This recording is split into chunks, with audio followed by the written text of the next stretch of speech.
Hello again, I am Blunty, and if you're a regular around here, and I do hope you are, and if you are, have you done the thumb yet? A little bit of support, please. I would have hoped you have seen the video I did, about this time last month actually, about the EPOS GSP 600 series headsets and the GSP 500, which is that one right there, because that's my favorite.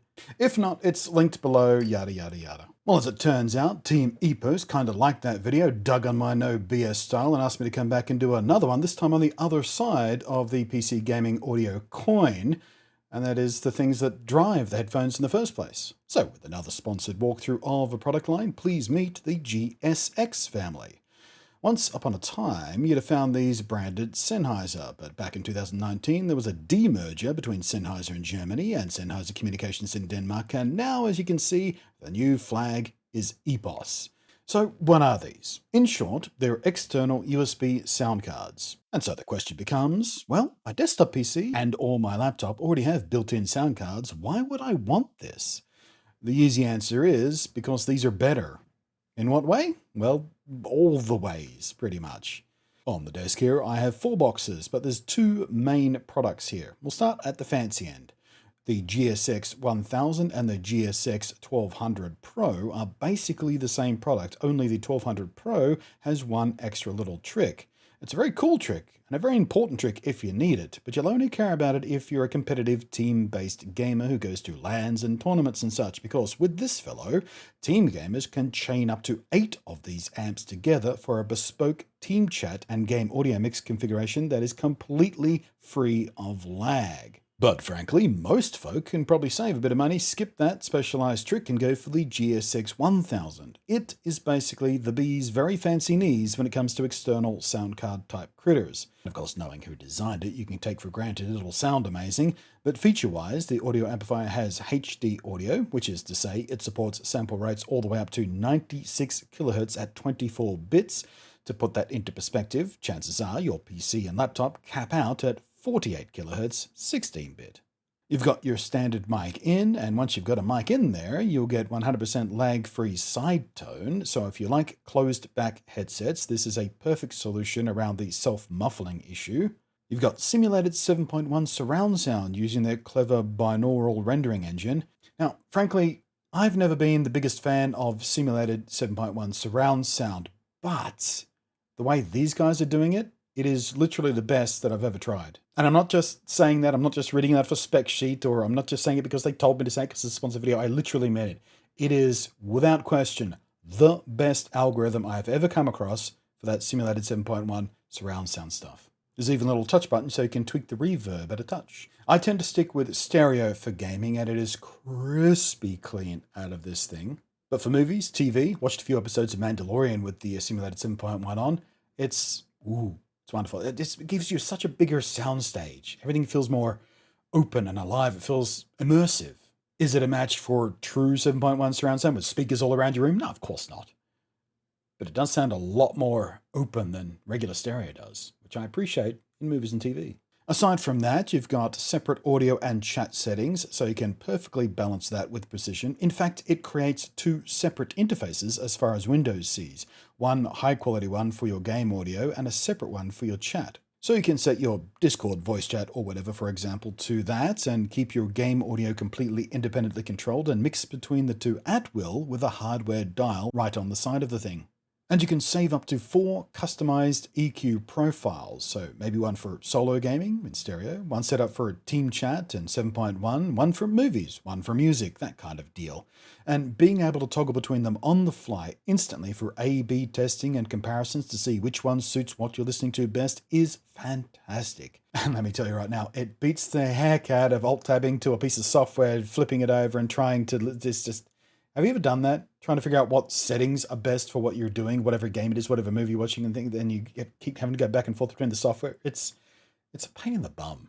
This, you just go donk, donk, donk. Oh, that's the one. That's the one. You can also use this touch control interface to switch between your speakers and your headset, because you can plug both of them into the same device. And even that makes a lovely quality of life difference from having to do that in Windows little task manager thing or your bespoke software, whatever your sound card uses, things like that. Just being able to go donk speakers, donk headphones, because I do that multiple times a day. because I always edit videos with headphones on because, well, do I? But I tend to watch general content, YouTubes and stuff like that, with just the desk speakers. And just having a button, you can switch between the two at will. You'd be amazed how quickly you get used to it and how quickly you miss it if it's not there. And around this touch panel is a very pleasantly smooth dial for adjustments. And it's just nice to have something so mechanically satisfying. I love a good dial. It's real smooth and elegant. It doesn't have any grips on it, but it doesn't actually feel like you need them. You can just light touch and it just moves. It feels like it's on 70,000 bearings. Not sure what is in there, but it's smooth.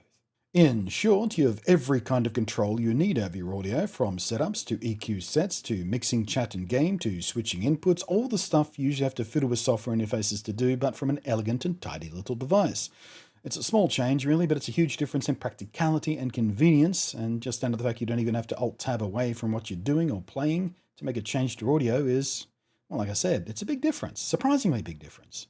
So this little guy is the absolute fanciest you can get, but what if you don't need all that fancy? What if you just need a good external sound card because, well, why wouldn't you want a good external sound card? Say hi to the GSX 300. You can have it in black or white. I'm sorry, forgive me, it's not white, it's the Snow Edition, which is a rather pretentious way to say white, but I kind of like it. It's the Snow Edition, don't you know? I do like the white one, by the way. Sorry, I do like the Snow Edition, by the way, because both my PC cases are white, so it looks really nice sitting next to those. It's slimmed down, simplified, but still kind of brutal in power. You've still got the HD audio ramping up to 96 kHz 24-bit. You still get their unusually superb simulated 7.1 surround sound, which you can switch to on the fly using the button on the front of the unit, and the LED around the knob changes color to indicate mode at a glance. Or if you're not spun on 7.1 or don't really need to switch to it back and forth at an instant touch, you can customize this button to go between sound modes instead. That's what I did. And both the surround sound and EQ modes are fully customizable in the software. The volume dial on this also rigs quality. It's not sort of liquid smooth like it is on the big boy. It's kind of little soft stops. It feels like it should be making a clicking sound, but it's not making a clicking sound. That's how elegant it is. Like, listen.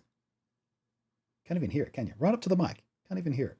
But you can feel it, which gives you the lovely tactile feedback. And again, I like things that are tactically pleasant. And this is nice. Did I say tactically or tactilely?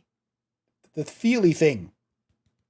But it speaks to the general build quality of the device. It's heavier than it looks it should be. I mean, it is just plastic on the outside, but it exudes build quality. Just every time you touch it, every time you pick it up, it just feels like it's a well-built thing.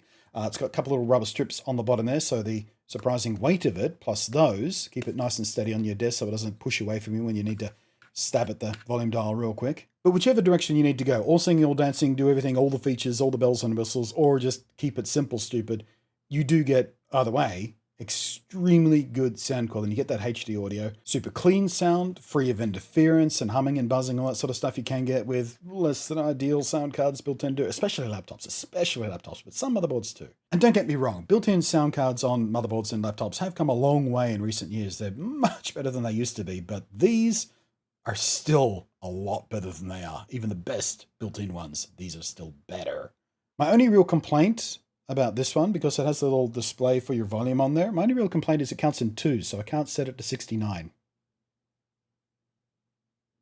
Let's see if they let me leave that joke in.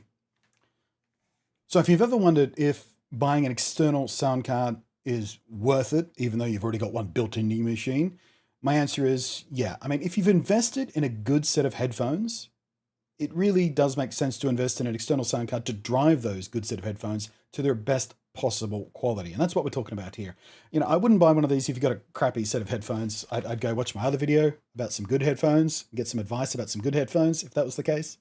But if you've already invested in some good headphones, definitely invest in a good external sound card too. And I can stand by both of these. Indeed, the GSX Snow Edition is what I have been using recently in various videos and reviews and tests. And the video I made about these, in fact, when I was recording the mic tests of these, I was using this to go into my machine to make sure I could get the cleanest possible signal to show them off to their best ability. That's what I was using right there. Thank you for watching. I am Blunty. Thank you again to EPOS for sponsoring this look at their products.